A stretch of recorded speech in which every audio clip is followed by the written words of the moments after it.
2,500 years ago, in a small kingdom nestled in a fertile valley along the border between India and Nepal, a queen named Maya had a startling dream. She dreamed that a white elephant offered the queen a lotus flower and then entered the side of her body. The dream seemed more real to her than any other dream she had ever had, and she awoke instantly. She woke up her husband, Suddhodana, King Suddhodana, and told him what had happened. He agreed that it was a very unusual dream. And the next morning, they told a wise elderly man who was able to interpret dreams.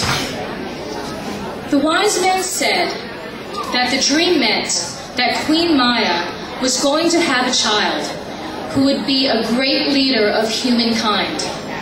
He would either be the greatest king or the greatest spiritual teacher to have ever lived.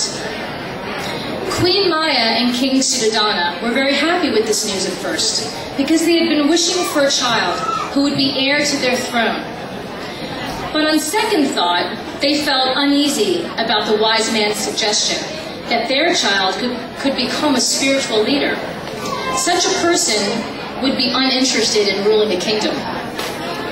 When the time came for the queen to have her child, she was traveling to visit her parents in a nearby kingdom. With her attendants, she stepped into a garden along the roadside, grabbed onto the limb of a tree, and gave birth to a magnificent baby boy. The trees and shrubs of the garden burst immediately into bloom, and a rainbow appeared across the sky.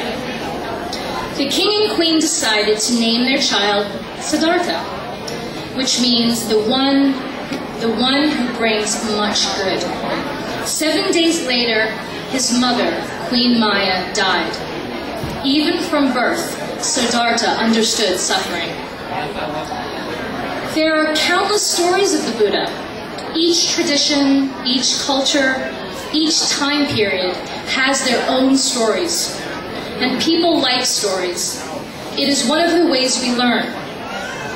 We don't know how much of it's pure myth and how much of it's historic fact, but it doesn't matter. The importance of this story is in the message. So, then the story of the birth and life of Buddha is a beautiful way of telling the teachings. Buddha said, "The world is filled with pain and sorrow, but I have found a serenity that you can find too." The Venerable Thich Nhat Hanh said, "Part of our pain and sorrow is not releasing the past or releasing the suffering of the past. We want to cling to our own pain and suffering." But the Buddha said very clearly, do not cling to the past. The past is already gone. Do not wait for the future. The future is not yet there. Wise people establish themselves in the present moment, and they practice living deeply in the present moment.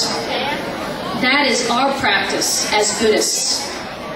By living deeply in the present moment, we can understand the past better, and we can prepare better for our future. These are the teachings of the Buddha. In Mahayana Buddhism, it is said that baby Buddha was speaking of the Buddha nature that is the unchangeable and eternal nature of all beings. On Buddha's birthday, some Buddhists wish each other happy birthday, because the Buddha's birthday is everyone's birthday. So, to everyone, I would like to wish you a happy birthday. May the blessings of the Triple Gems, the Buddha, the Dharma, and the Sangha always be with you. Thank you.